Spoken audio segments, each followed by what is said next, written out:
Toute étude du confessionnalisme ou de l'histoire de l'Église mènera tôt ou tard au terme haute Église et basse Église. À l'origine, ces termes définissant les mouvements au sein de l'Église anglicane, mais leur signification s'est élargie pour s'appliquer également aux églises non anglicanes.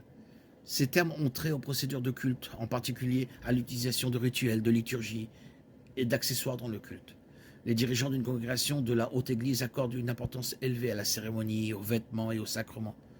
Les dirigeants d'une congrégation de la basse Église accordent une importance faible à ces choses et suivent un style de culte plus libre. Les églises anglicanes, épiscopales, catholiques, orthodoxes, la plupart des églises méthodistes et luthériennes et certaines églises presbytériennes sont considérées comme la haute Église. Leurs services religieux sont caractérisés par des lectures et des rituels liturgiques. Leur clergé porte des vêtements spéciaux et suit un calendrier d'observances religieuses annuelles.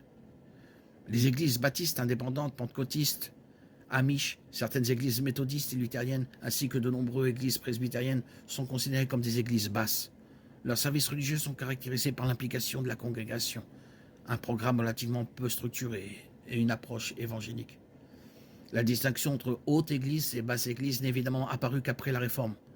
La question s'est alors posée. L'Église protestante rejetant la doctrine catholique romaine, dans quelle mesure la procédure catholique devait-elle être conservée? Martin Luther avait des points de vue opposés. Luther considérait que tant qu'un rite n'était pas spécifiquement interdit dans la Bible, il était permis à l'Église de le pratiquer. Si un rite n'était pas spécifiquement ordonné dans le Nouveau Testament, pour Zwingli, il ne devait pas être pratiqué dans l'Église. La position de Luther a conduit à ce que l'on appelle aujourd'hui la pratique de la haute Église. La conception de Zwingli, qui a conduit au mouvement de la basse Église, est exprimée dans la confession de Westminster. La manière acceptable d'adorer le vrai Dieu est instituée par lui-même et tellement limitée par sa propre volonté révélée qu'il ne peut être adoré selon les imaginations et les artifices des hommes ou les suggestions de Satan sous aucune représentation visible ou de toute autre manière non prescrite dans la Sainte Écriture. En d'autres termes, à moins qu'une pratique ne soit explicitement prescrite dans l'Écriture, l'Église doit l'éviter.